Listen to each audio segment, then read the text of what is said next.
Action et point de vue.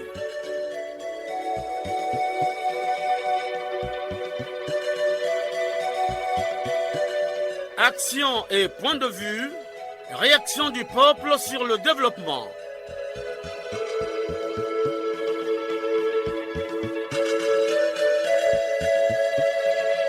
Présentation, Omer Elenga.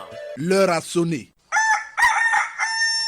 Le coq chante. Il a toujours chanté chaque dimanche pour réveiller les Congolais en général, ceux de l'émission Action et Point de Vue en particulier. Pour ce dimanche, nous vous proposons un thème qui fait délier les langues. Il s'agit de la 5e revue du programme de réforme économique et financière au titre de la facilité élargie de crédit. 43 millions de dollars, soit près de 38 milliards de francs CFA accordés au Congo. Comment les Congolais apprécient-ils cette facilité élargie? Quelles seront les incidences sur le terrain? Pourront-on améliorer la gouvernance financière avec ce crédit? Autant de questions qui suscitent des réactions des Congolais. À la technique, Loïs Mbou, le Dragon Noir, et Fred Obunga à la réalisation. Arnaud Ipene dans une collaboration de David Asangoteni. Je suis Omer Elenga, votre humble serviteur. Ne quittez pas vos positions d'écoute. Radio Congo, la nation dans vos oreilles.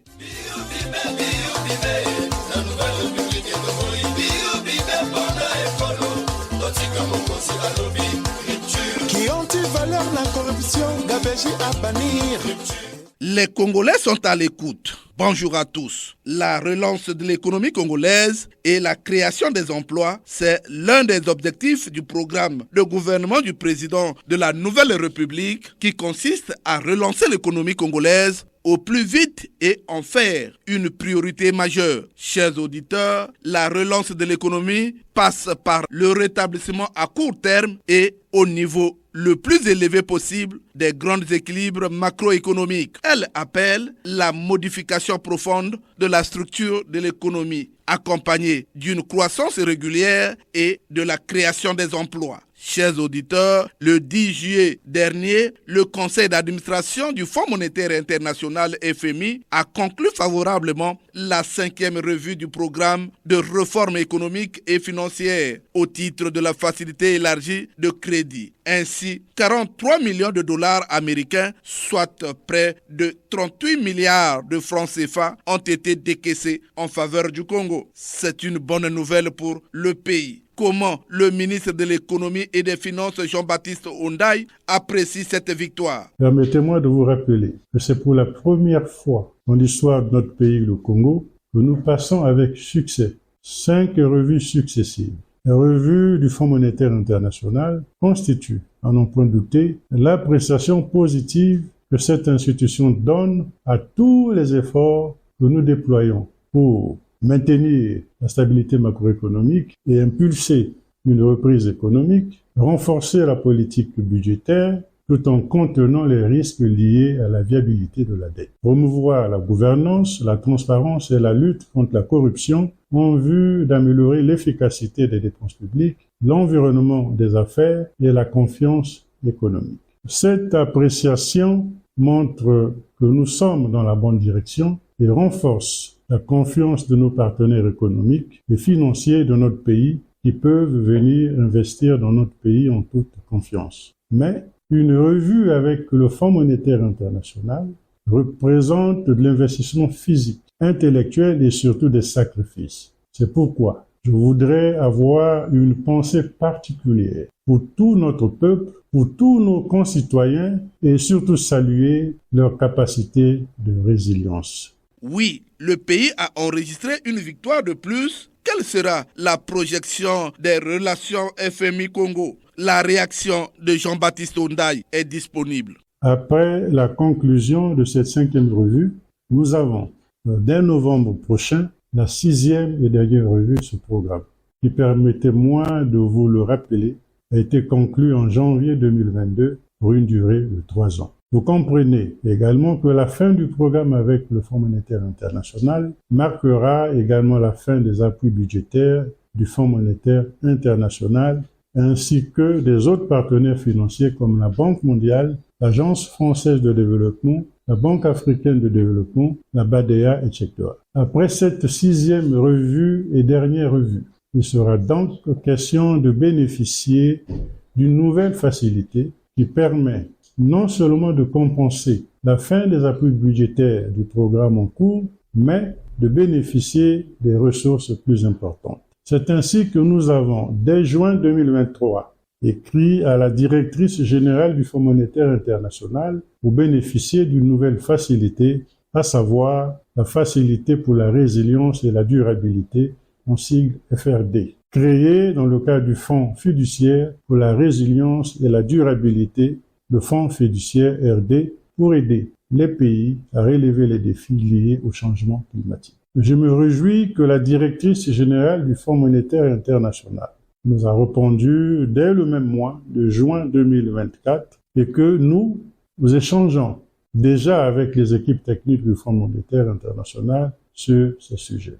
Le Congo est totalement éligible à cette nouvelle facilité, eu égard à l'engagement des autorités congolaises et aux initiatives internationales visant à préserver les ressources du bassin du Congo, la 2e plus grande forêt tropicale du monde. Nous sommes convaincus que cette facilité aidera notre pays à faire face à des défis de long terme. Le soutien du Fonds monétaire international vise à soutenir les politiques d'adaptation, d'atténuation et de transition face aux risques afin d'assurer une croissance durable et inclusive et contribuer à la stabilité de la balance des paiements à long terme. Je tiens à signaler que dans le cadre du programme actuel, ainsi qu'un nouvel accord pour un nouveau programme au titre de la facilité élargie de crédit, sont essentiels pour ouvrir la voie à une RST. Oui, le Fonds monétaire international vient de donner un coup de pouce au budget congolais. Quelles sont les attentes des pensionnés de la CREF? Henri Bosenga, président du syndicat des retraités de la CREF, ne s'attend à rien. En tout cas, rien. Il nous le dit. Aujourd'hui, nous traînons 3 mois d'arriérés d'impayés de pensions du mois de mai, juin, éventuellement juillet. Ça, c'est pour ce qui est de la paie des pensions. Pour ce qui est du remboursement de la dette sociale, il y a un décret qui a été signé par le chef de l'État, le décret 2023 du 19 septembre 2023, qui sont les modalités de remboursement de la dette sociale, la dette commerciale et sociale intérieure. Bon, depuis la signature de ce décret-là, nous n'avons pas obtenu le paiement, le remboursement de la dette sociale. Il est dans l'ordre de près de 163 milliards, si je ne me trompe pas. Après l'audit qui a été fait par le cabinet Ernst Young et François Gelé au Trésor, comme on appelle la CCA. Jusqu'à aujourd'hui, nous n'avons pas de solution. Donc nous ne pouvons pas dire que si le gouvernement a obtenu du FMI des fonds utiles, nous ne savons pas pour quelles raisons. Aujourd'hui, on ne nous paye pas la pension. Donc voilà le point de vue que je peux vous donner en bref, parce que vraiment, je n'ai plus de mots. En tout cas, nous n'avons pas l'espoir. Nous n'avons pas l'espoir. Par le passé, oui, nous croyons que le gouvernement devait faire des efforts, mais nous avons multiplié des rencontres avec le Sénat, le ministère des Finances et même le cabinet du Premier ministre. Il n'y a aucune solution. Ils nous disent qu'il n'y a pas d'argent. Il y a une crise financière. Donc pendant qu'ils prennent la crise financière, il y a un déblocage des fonds par le FMI. Nous ne comprenons rien. Nous ne comprenons rien de ce gouvernement. Qu'est-ce qu'il veut? Est-ce qu'il pense que, bon, comme quelqu'un disait que ils sont à l'opposition du président de la République? Donc nous nous posons la question. Donc nous n'attendons rien de ce déblocage des fonds. Merci Henri Bosenga. Une autre figure de l'opposition s'interroge. Le crédit du FMI, c'est bien. Où va l'argent du pétrole? Clément Mirassa, c'est de lui qu'il s'agit. Aujourd'hui, d'après le Premier ministre lui-même, la situation se présente comment? Les collaborateurs à la présidence ont des arriérés de salaire. Les mêmes arriérés sont connus au niveau des émoluments des parlementaires et de leurs collaborateurs. Au niveau de tout le gouvernement, ne parlons pas. Le CHU de Brazzaville est en grève. L'université Marien Ngouabi est en grève. Les travailleurs de l'hôpital Edith Lucie Bongo Dimba à Oyo, ils sont en grève. À Donizy, le nombre de mois d'arriérés ne se compte plus. Je ne parle même pas de la SOPECO. Les fonctionnaires qui touchent en numéraire, pour la plupart les fonctionnaires de l'intérieur, mais ils ont près de 3 mois d'arriérés de salaire. Et quand on dit qu'on a payé les fonctionnaires, on s'efforce à payer ceux de Brazzaville et de Pointe-Noire, on laisse le reste du pays dans cette situation. Et la liste est ainsi extrêmement longue. Je ne parlerai pas des sinistrés du 4 mars 2012 ou des autres sinistrés. Je ne parlerai pas des travailleurs des collectivités locales. La situation est véritablement sombre. Mais ceux-là, je les considère comme les privilégiés de la République. Regardons les autres Congolais et regardons les problèmes auxquels ils sont confrontés. Ces problèmes s'appellent l'eau. Il n'y a pas d'eau. Électricité, il n'y a pas d'électricité. Bientôt, on va arriver à la saison des pluies. Il y aura le problème des catastrophes naturelles. Il y aura le problème des érosions. Nous n'avons pas de route. Mais enfin, comment en est-on arrivé à une situation aussi catastrophique? Comment les affaires de la cité sont-elles gérées? C'est pour ça, lorsque nous regardons cette situation, nous nous tournons vers les gouvernants et nous leur posons une question simple. Pourquoi cette méchanceté à l'endroit des Congolais? Parce que les Congolais savent qu'il y a véritablement le Congo a de l'argent. Où va cet argent? Où va l'argent du pétrole? Mathias Njon n'a pas lui aussi sa langue dans sa poche. On l'écoute. La vie au Congo est devenue un enfer pour les populations. Toutes les avenues et rues des villes sont jonchées de banderoles annonçant des décès. La plupart, sinon tous les quartiers des villes, sont frappés par des pénuries chroniques d'eau et d'électricité. Pourtant, comme le dit un adage populaire, l'eau c'est la vie. Et par ailleurs, ainsi que le déclarait Lénine, l'industrialisation c'est l'électrification. Sans énergie, il ne peut pas y avoir d'industrialisation. Au Congo-Brazzaville, tout est en panne. Les Congolais sont déshumanisés. Ils n'ont plus accès à l'eau potable, à l'électricité, à la santé, à des emplois décents, bref, à des conditions de vie humaines. Alors que de 2003 à 2014, le pays avait engrangé d'énormes sommes de 133 000 milliards de francs CFA au titre des revenus pétroliers, sommes qui auraient pu permettre au pouvoir de construire le barrage de Sunda dans le département du Kwilu et ainsi prémunir les populations contre les pénuries chroniques d'électricité, réhabiliter le chemin de fer Congo-Océan et construire un réseau ferroviaire moderne à plusieurs voies et à grande vitesse, promouvoir des infrastructures de base modernes et résilientes, routes, autoroutes, voiries urbaines, ponts, ports, aéroports, télécommunications, services informatiques, services financiers, etc. Construire des infrastructures sanitaires ultramodernes et ériger le CHU en un pôle d'excellence sanitaire. Construire l'université Marien Ngouabi et 2 nouvelles universités, une à Pointe-Noire et une dans la partie septentrionale. Promouvoir le développement de la recherche scientifique et de l'innovation technologique par la création de nouveaux instituts de recherche dans les nouveaux savoirs, sciences informatiques et intelligence artificielle, télécommunications, électronique et électrotechnique, technologie industrielle, technologie de l'information et de communication, biotechnologie médicale et de médicaments, biotechnologie agricole, sciences environnementales, etc. Le recrutement et la formation des chercheurs qualifiés, voire hautement qualifiés, etc. Oui, le pays est dans la réforme économique. Il faut alors améliorer la gouvernance publique.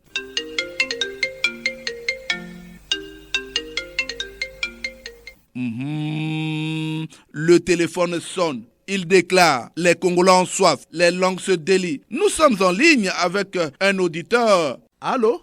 Allô, M. Merilinga? Bonjour, comment vous appelez? Vous nous appelez d'où? Moi, c'est M. ABC Denis, je vous appelle depuis Bunji Saint-Benoît. Vous appelez de Bunji Saint-Benoît. Aujourd'hui, nous parlons de la 5e revue FMI Congo. Alors, 38 milliards de francs CFA octroyés au Congo. Successivement, il y a eu quand même 5 revues qui ont été reçues par le Congo. Mais aujourd'hui, les Congolais se demandent quelle incidence sur le terrain. Vous avez un mot à dire? Effectivement, M. Merilinga, le Congolais lambda se demande quel est réellement l'impact de ces prêts que l'on contracte auprès du FMI. Puisque les problèmes qui sont les nôtres demeurent toujours les mêmes toutes les années, malgré le fait que le FMI nous vienne en aide. Et donc, M. Merilinga, je ne sais pas quel impact cela sur le Congolais. Imaginez-vous, M. Merilinga, nous, ces dettes-là, c'est nous qui les remboursons. On les rembourse à travers nos salaires, on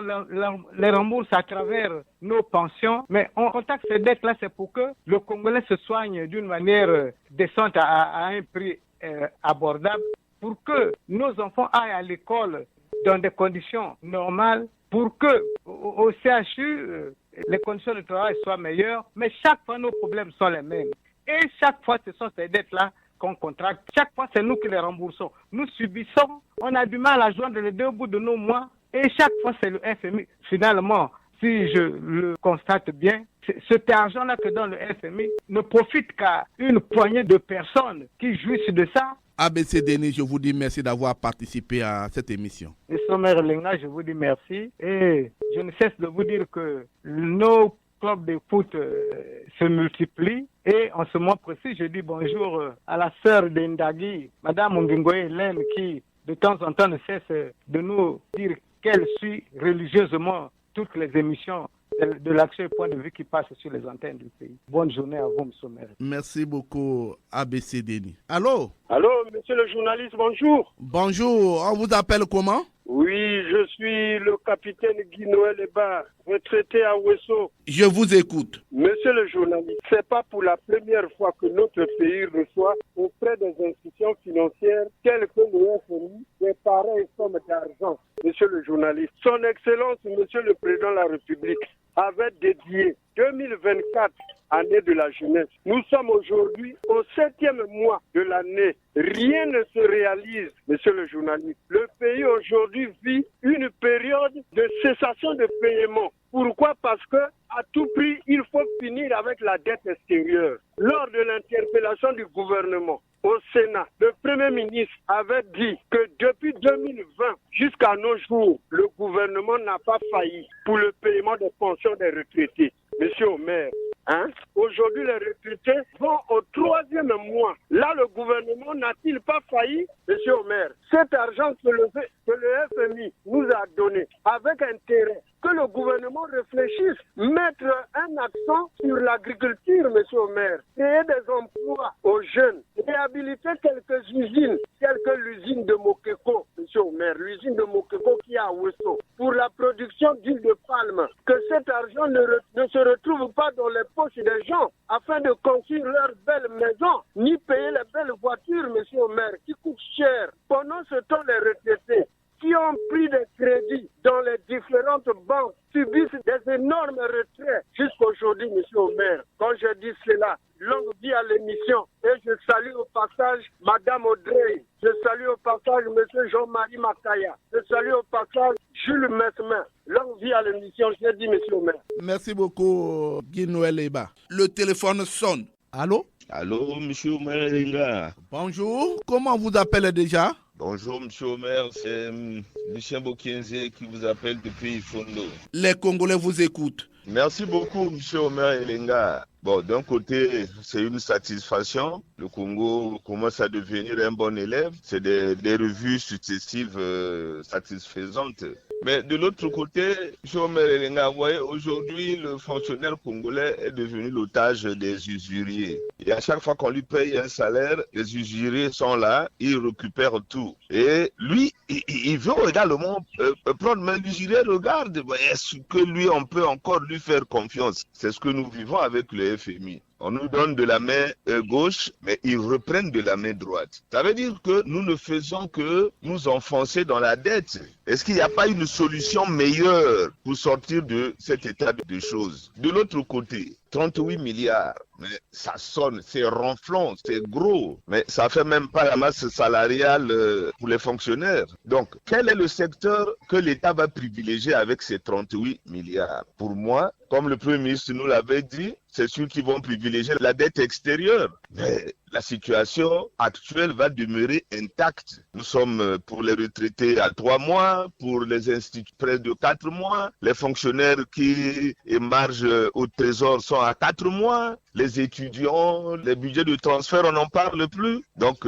ça, c'est juste une goutte d'eau dans la mer, monsieur Omer Elenga, les 38 milliards. Il ne faut pas qu'on puisse jouer le tam-tam, qu'on se réjouisse pour ça. Un opposant, je fais allusion à Clément Mirassa, a dit que où va l'argent du pétrole? C'est l'argent du Congo. Oui. C'est pas seulement l'argent du pétrole, c'est dans tous les secteurs. Monsieur Merelinga, la corruption a tellement gagné le Congolais que si on ne perce pas cet abcès-là, nous resterons dans cette situation et peut-être même pire d'ici quelques mois, quelques années, monsieur Merelinga. Du bord de l'Ubangi, tout en saluant les auditeurs et en remerciant Omer Elenga, tout ce que je peux dire au gouvernement, c'est d'explorer d'autres pistes pour renflouer les caisses de l'État, tout en poursuivant les négociations avec les institutions financières internationales. Mais qu'on explore d'autres pistes qui pourraient rapidement faire que de l'argent rentre dans les caisses de l'État. Si j'ai dit comme ça, merci beaucoup, M. Omer Elenga. Merci Lucien Bokendie depuis Fondo. Les langues se délient toujours. Allô? Allô, M. Omer Elenga, bonjour. Bonjour, on vous appelle comment? On m'appelle Guy Matondo, je vous appelle depuis Dolisie. Je suis à l'écoute. Effectivement, M. Omer Elenga, pour moi, mon appréciation est négative en ce qui concerne la 5e revue du programme Congo FMI. Depuis le début des négociations de ces accords par le Premier ministre Clément Mwamba, paix à son âme, moi, je n'étais pas d'accord pour 3 raisons. La première raison est qu'aucun pays en Afrique, voire dans le monde, est déjà développé avec les crédits FMI. Notre pays fait comme un fonctionnaire qui est en difficulté et va prendre un crédit à la banque pour payer les dettes. Mais à la fin, il va se retrouver avec rien. Il va encore partir à la banque. Nous constatons beaucoup de fonctionnaires dont leur carte monétaire se trouve entre les mains des bailleurs. Les FMI ne peut pas nous aider. S'il était pour notre développement, il devrait demander au gouvernement congolais de ramener les milliards que certains hommes politiques gardent dans les banques étrangères. La deuxième raison est que c'est du fait que l'homme politique congolais est un mauvais gestionnaire, M. Omer Elenga. Il privilégie les intérêts individuels au détriment des intérêts du peuple. À telle enseigne qu'ils n'ont rien fait avec la 2e, la 3e et la 4e revue de ce crédit. Enfin, je ne suis pas d'accord pour la simple raison qu'au Congo, les antivaleurs sont devenues comme un mode de vie. Et les partisans de ces antivaleurs sont les hommes politiques. M. Omer Elenga, notre souhait est de voir les opérateurs économiques congolais être payés afin que le secteur privé congolais puisse vivre encore. Guy Matondo, je vous dis merci d'avoir participé à cette émission. Vraiment, moi, je vous remercie et longue vie à l'émission. Un auditeur est en ligne. Allô, bonjour, déclinez votre identité. Monsieur Jean Goulou. Ngoulou Jean, vous nous appelez de Sibiti? De Sibiti, dans la terre hospitalière de l'Alekoumou. Votre réaction? Monsieur le journaliste, chacun de nos gouvernants devrait se demander comment en est-on arrivé là. Le FMI est passé et a ouvert les vannes, certes. Mais regardez un peu le panier de la ménagère, monsieur le journaliste. Cela se fait même dans les zones rurales de notre pays, donc dans la ville de Sibiti aussi, avec à la clé 3 mois, bientôt 4, de salaires impayés pour certains Congolais. Au début de l'année, on nous a parlé d'embellie financière. On nous dit qu'au trésor, ça coince. C'est sûr qu'à la fin de l'année, on nous parlerait du Covid financier. Mais est-ce que, M. Omer, c'est une façon de bien traiter le pays? Croyez-le. Le Congo est un pays bien béni. La preuve, le premier président de ce pays était un homme d'église et notre pays a eu l'indépendance le 15 août, jour de l'Assomption. Tout cela n'est pas un fait du hasard, mon ami Omer. Je voudrais à cela ajouter ceci. Souvenez-vous du 4 avril 1966, lorsqu'on inaugurait la Cibelou à l'UPP. Un homme d'État de cette époque, que j'étais le nom, disait, je le cite, ne me parlez pas du pétrole pour le moment. Battons-nous pour développer le secteur agricole. Battons-nous pour développer le secteur industriel à travers, entre autres, la future usine de pâte à papier. Et lorsque nous nous intéresserons au pétrole, au début des années 80, le Congo, notre pays, sera obligé d'importer la main-d'œuvre. Fin de citation. Mais aujourd'hui, lorsque j'y réfléchis, je me dis qu'il n'avait pas tort. C'est possible. Oui, c'est possible. Si on y met un peu de sérieux, c'est possible. Mais mon cher Omer, aujourd'hui nous sommes à mi-parcours de l'année 2024, année de la jeunesse. Et si on faisait un petit bilan, qu'en dirait-on? Non, Omer, tous les indicateurs sont au rouge. J'en ai terminé. Je vous dis merci et au revoir. Merci, Monsieur Ngoulou Jean depuis Sibiti. Merci et je salue tous les auditeurs de cette émission, tous ceux qui soutiennent cette émission. Nous sommes prêts à la soutenir. Nous avons un club d'écoute ici à Sibiti. Nous sommes prêts à soutenir cette émission sur tous les plans, matériel, financier et même aussi spirituel. Ciao. Merci. Oui, allô? Oui, Monsieur Omer. Bonjour, comment on vous appelle déjà? Monsieur Fortuné depuis Osso. Monsieur Fortuné nous revient. Votre appréciation? Monsieur Omer, c'est pas pour une première fois que le FMI accorde l'argent aux Congolais. C'est pas pour une première fois. C'est pour dire que le FMI, malgré le désordre qui se passe au niveau du pays, de la gestion qui se passe au niveau du pays, le FMI a toujours accordé quelque chose à l'État congolais. Mais monsieur Omer, quelle est l'incidence sur le terrain? Mais je trouve qu'avec les membres du gouvernement, mais les conséquences sur le terrain, c'est le vol, monsieur Omer. Ça ne répond pas, c'est une goutte d'eau dans la mer, les 38 milliards pour les Congolais. Ça, c'est l'argent de poche des ministres, monsieur Omer.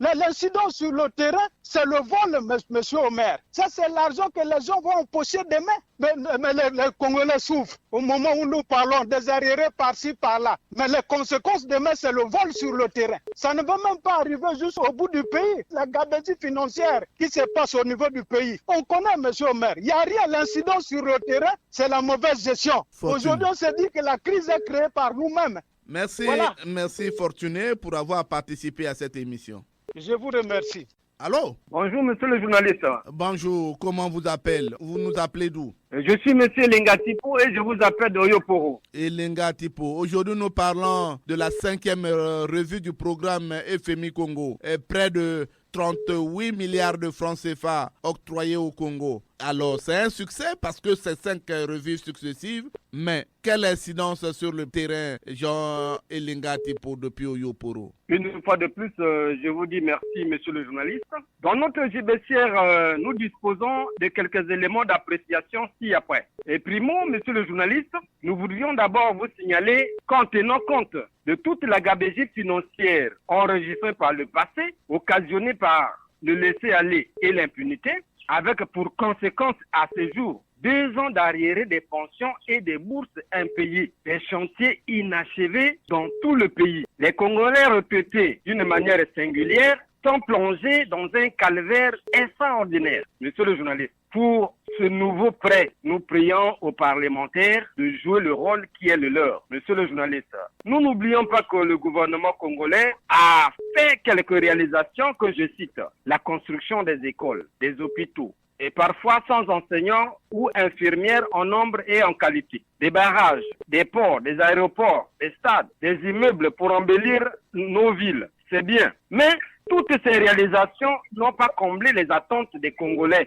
Le panier de la ménagère reste toujours troué et nous assistons à des remous ça et là. Monsieur le journaliste, 63 ans après les indépendances, les Congolais continuent à souffrir du manque d'eau et d'électricité et vivent de la main tendue, à notre plus grand regret. Monsieur le journaliste, le challenge d'un gouvernement est celui d'amener son peuple à une vie de prospérité et non à une vie de précarité. Posons des bases réelles pour notre développement socio-économique par une gestion saine de nos ressources naturelles et laissons aux générations futures un héritage noble et non honteux de notre passage à la gestion du pays. Penchons-nous avec tout le sérieux nécessaire sur l'agriculture, source réelle de notre indépendance. Vivre de près avec les bailleurs de fonds internationaux, tel est le cas de l'heure, et une manière de nous maintenir en esclavage et au sous-développement. Monsieur le journaliste, nous demandons beaucoup plus de sagesse pour nos accords avec ces bailleurs de fonds. Et comme je l'ai dit, monsieur le journaliste,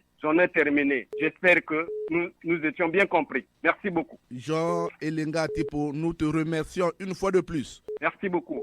Le téléphone sonne. Allô? Oui, allô? Oui? Comment on vous appelle? Bonjour. On vous appelle comment? Je m'appelle Jean-Blaise Chanda, j'appelle depuis Madimou. Votre réaction? Ah oui, monsieur Omer Elenga, la 5e revue du FMI au Congo, il ressort que les Congolais sont sortis les meilleurs élèves là-bas à la FMI.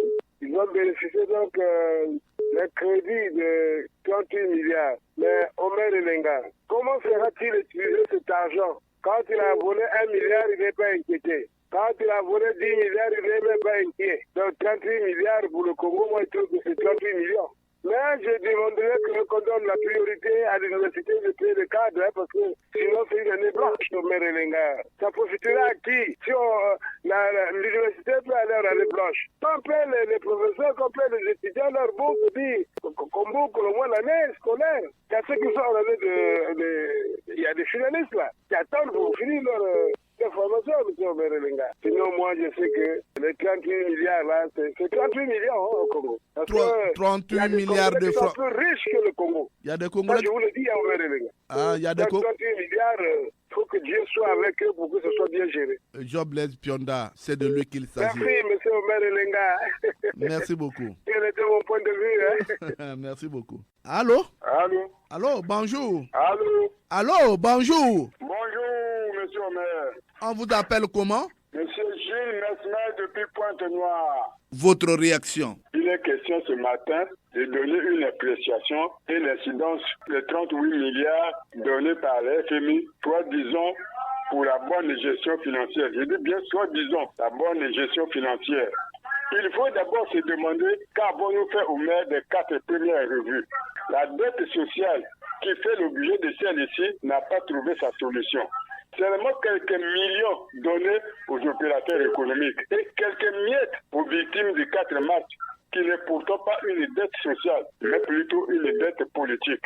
Les autres couches concernées n'ont été nourries que de promesses et sont restées dans la totale misère. Je confirme au maire que malgré les 4 premières revues, le Congo est resté un malade sous perfusion. Et malgré tous les atouts économiques qui enregistrent notre pays, tant au plan pétrolier, gazier, minier ou forestier, le Congo est resté malade au maire. Si 14 000 milliards ont volatilisé en un temps record, combien de fois 38 milliards qui pourraient être une goutte d'eau dans la mer? Avec notre très très mauvaise gestion d'îles chaotiques, le peuple congolais ne doit s'attendre à aucune solution sociale. Au contraire, ils doivent se frotter les mains et bientôt ils vont multiplier les missions avec des fortes délégations. Dans un pays où règne la gabegie financière, les détournements, les antivaleurs, le vol à ciel ouvert, qu'est-ce que le peuple congolais peut s'attendre, mon frère Omer? Il n'y a pas d'espoir, comme l'avait chanté Johnny Hallyday. Omer, nous sommes vachement riches que dans ce pays, nous avons payé les salaires des fonctionnaires d'un pays ami. Nous avons prêté de l'argent à d'autres pays qui ont réalisé de bonnes choses avec. Mais nous-mêmes, nous en gaspillons. Mais à un certain moment, nos gouvernants devraient se gêner des actes négatifs qu'ils posent. Aujourd'hui, les retraités souhaitent le retour de certains ministres ont plutôt besoin de pitié des autres. Le gouvernement Makofi doit changer de méthode de travail et surtout de comportement. Être patriotique, quand je dis ça, M. Omer, parce que je sais que nous n'entendons rien de 38 milliards qui conviennent de notre pays. Ils feront rien avec, ils feront rien comme d'habitude. Ils vont s'enrichir. Quand je dis ça, M. Omer, j'ai terminé. Bon dimanche à nos techniciens qui font que cette émission progresse et bon dimanche aux Congolais de bonne moralité, je l'ai toujours dit. Je ne salue que ceux qui ont la bonne moralité et qui pensent aux autres. Merci, M. Omer. Merci, Jules Bessimé. Allô? Oui, bonjour, monsieur Omer Elenga. Bonjour, on vous appelle comment? On m'appelle Jean-Marie Makaya. Votre réaction? Eh bien, monsieur Omer Elenga, c'est parce que le gouvernement ne sait pas planifier tout ce qu'il faut avec cet argent-là. On est obligé d'aller jeter la tête là où ce n'est pas. Et voilà comment on refait presque la même chose. Au lieu d'aller de l'avant, on revient. On fait du surplace. Donc, endettement et endettement encore. Mais ça va pas. Il faut un plan d'action qui tienne debout. Mais tant qu'on n'arrive pas à le faire, alors on n'avancera pas. Voilà comment vous dites si bien. Les retraités sont là. Nous sommes déjà dans les arriérés encore, nous qui sommes les retraités. Alors on mettrait des priorités d'abord à cela. Des priorités qui feraient de sorte que dans les réformes, eh bien, le FMI ferait de sorte qu'il y ait un bon regard sur le Congo qui n'est qu'un bon élève. Alors, je crois que le président devrait vraiment prendre son courage avant le corps pour trouver un ministre des Finances qui convainc. Celui-ci, nous ne le voyons plus. Alors, Jean-Marie Makaya, je vous dis merci d'avoir participé à cette émission. C'est à moi de vous remercier, M. Omelenga. Je vous souhaite un bon dimanche, mais également un bon dimanche à tous les membres du club d'écoute de Pointe-Noire 1. Merci beaucoup. Merci Jean-Marie Makaya. La soif des Congolais se fait toujours sentir. Allô? Oui, allô? Allô, bonjour. Bonjour, Omer Elenga. Présentez-vous. Je suis M. Félix Oborongaporo, Brazzaville. Félix Oborongaporo, les Congolais sont aux aguets. Oui, Omer Elenga, merci pour ton étendu. Ce n'est pas pour la première fois que le Congo, notre pays, est honoré à travers les institutions internationales.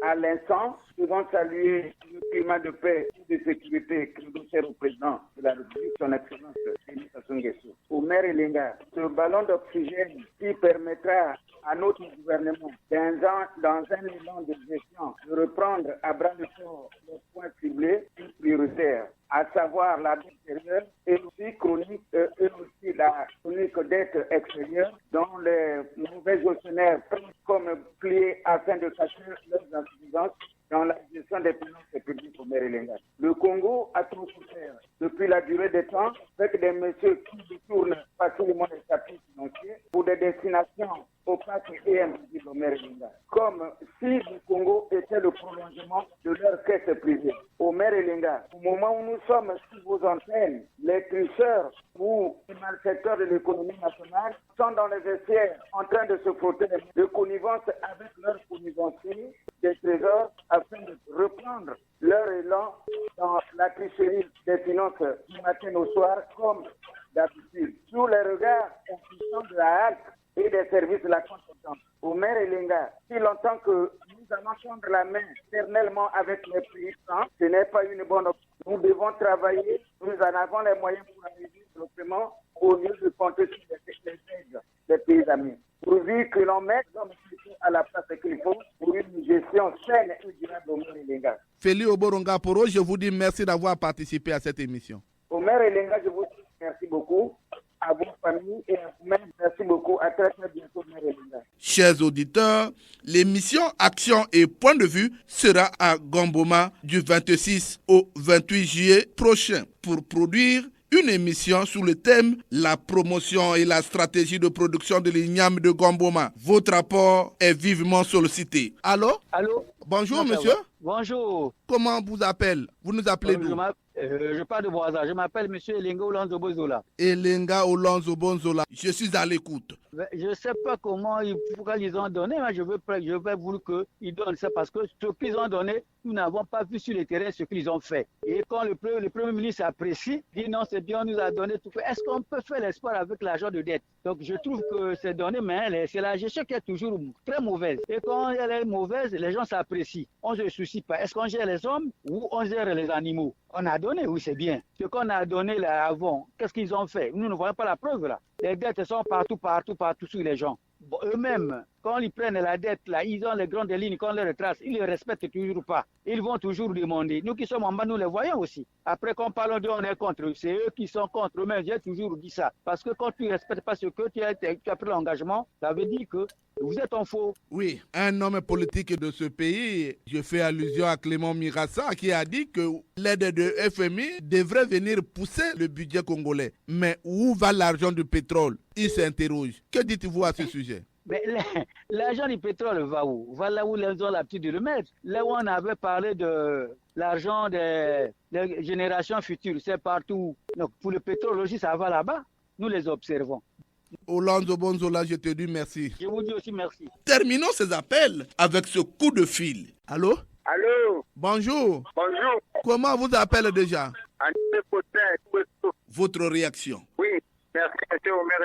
C'est la 5e revue. Sur le terrain, comme vous nous demandez, sur le terrain, vraiment, nous ne voyons pas. Moi, je ne vois pas. Parce que si nous parlons des retards, des pensions, des retraités, ça ne date pas d'hier, ça ne date pas d'hier. Il y a longtemps qu'on parle de ça. Et à chaque fois que le FMI intervient, on a l'impression, on a l'envie de penser que les problèmes des retraités seront réglés. Tel n'est pas le cas. Alors, vous ne savez pas comment cet argent est traité. Il y a des gens qui s'occupent de ça, qui ne pensent pas au problème. Cet argent sera utilisé par les bénéficiaires de FMI. C'est ça. Ceux qui bénéficient de cet argent-là, c'est pas ici. On a l'air de régler ce problème avec l'intervention du FMI. Voyez-vous? Voilà mon point de vue, M. Omer Elenga. Merci, Anissé Faustin, malgré la qualité du son. Oui, la qualité du son ne va pas. Merci beaucoup. Ouf! Toko funda bino lelo.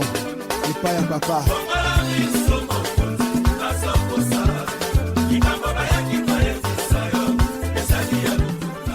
Oui, les Congolais se sont exprimés au téléphone. Il s'agit là de leur contribution à la gestion du pays. Le Congolais Londa reste aux aguets. On écoute les réactions du Congolais Londa sans langue de bois. C'est une grande première dans l'histoire du Congo. Cela signifie qu'il y a certains efforts qui sont réalisés par le gouvernement dans le sens de l'amélioration de la gouvernance, dans le sens de certaines réformes pour conduire la gouvernance financière du pays vers les normes internationales. Maintenant, à chaque revue, il est prévu le décaissement de quelques sommes d'argent. Pour celui-ci, on fait état de 38 milliards de francs CFA décaissés en faveur faveur du Congo. Et l'incidence, c'est là où se pose le problème. Parce qu'on est à la 5e revue, les fonds sont mis à la disposition du Congo, mais sur le terrain, il y a eu comme une sorte de blocage. Vous constatez vous-même qu'il y a les arriérés partout, dans presque la majorité des administrations publiques. Il y a les arriérés partout. On constate même qu'autour de Brazzaville aujourd'hui, il n'y a pas un projet qui est en cours de réalisation. En dehors de cette route, dont les travaux ont démarré vers ce projet là-bas, dont on ignore aussi les tenants et les aboutissants. Mais sur le terrain, il n'y a pas un ressenti. La vie reste la même avec une inflation galopante, avec ces arriérés de salaire, de pension, d'émoluments. Et maintenant, on s'interroge, c'est dû à quoi? Puisque la situation est financière, les indicateurs économiques et financiers sont favorables. La preuve, c'est la succession de ces revues qui sont validées par le conseil d'administration du FMI. Mais pourquoi cette sorte de blocage? N'y a-t-il pas un problème de gouvernance? Il s'agit de l'argent du contribuable congolais. Mais pourquoi ne pas donner assez d'éclairage avec quelques chiffres tels que ça se passe ailleurs? C'est pour l'amélioration des conditions de vie des populations. Qu'il ait l'eau, qu'il ait l'électricité, qu'il ait l'école, qu'il ait la santé, c'est ça qu'on cherche, les secteurs sociaux. Tant qu'il n'y a pas ça, même si on peut donner 1000 milliards aujourd'hui, tant qu'il n'y a pas ce ressenti, pour le Congolais lambda, cela n'a rien à dire. La célébrité du ministre Andélé aujourd'hui ne fait d'ombre. Ce n'est pas le seul ministre des Finances que le Congo ait connu. C'est parce qu'il a essayé d'organiser là où le désordre s'est installé. Il a essayé de faire en quelques 2 ou 3 ans. Et on a vu la pension des retraités payée régulièrement, la bourse, les salaires payés à partir du 25. Il faisait quel miracle? Ce n'est pas un miracle. C'est une question d'éthique, d'organisation. C'est pédagogique. Je crois que le monsieur là, toutes les fois qu'il est venu, il vient avec un calendrier. Il dit, je dois fonctionner comme ceci. Mais puisque l'État vit, l'État congolais n'est pas aussi pauvre que certains de l'Afrique centrale que je connais. Dans notre pays, qu'on apprenne toujours à avoir honte. Combien de milliards nous faut-il pour payer les fonctionnaires de l'État? On parle de 80, 60 ou 90 milliards. Le ministre de l'économie et des finances bombarde tout un communiqué pour parler, d'un prêt FMI 38 milliards. Ça va servir à quoi? Ça, c'est pas ce que nous-mêmes on peut mobiliser sur Congo-Brazzaville. Donc, pour 38 milliards, on doit aller s'agenouiller, s'écrouler devant le FMI, aller se plaindre, Non, c'est pas un don. Et un prêt, à ce niveau, exige toujours des intérêts. Même si c'est un truc, facilité élargie de crédit, ça ne veut rien dire. On est en train d'alourdir l'ardoise de la dette qui va peser sur les générations futures. Donc, nous sommes dans une situation où la honte a disparu même des dirigeants. Et c'est là où je suis tout à fait d'accord avec Bernard Koulela quand il a dit en 2005 que les problèmes du Congo viennent du manque de sagesse des dirigeants politiques. La fiche directe est ainsi dévoilée aux autorités de tenir compte de cette fiche qui n'est pas à négliger. Les réformes économiques doivent être encouragées par les Congolais qui souhaitent eux aussi que leur situation sociale soit traitée avec une attention toute particulière par les autorités du pays. Quand j'ai dit cela, je mets fin à cette production axée sur les conclusions de la 5e revue du programme Congo FMI. Était à la technique Loïs Mbou, le dragon noir, et Fred Obunga. Arnaud Ipene a réalisé cette production dans une collaboration de Davia Sangotini. Je suis Omer Elenga, votre humble serviteur. Prochaine production, les réformes dans le domaine éducatif. Le projet sur la suspension du CEP, les résultats des examens d'État. Suivez-nous sur YouTube en mentionnant Action et Point de vue. Joignez-nous au numéro 06 663 15 41 ou au numéro 05 521 91 97. Bon dimanche à tous les auditeurs d'Inkwele dans le district de Gamboma. Au revoir et à très bientôt.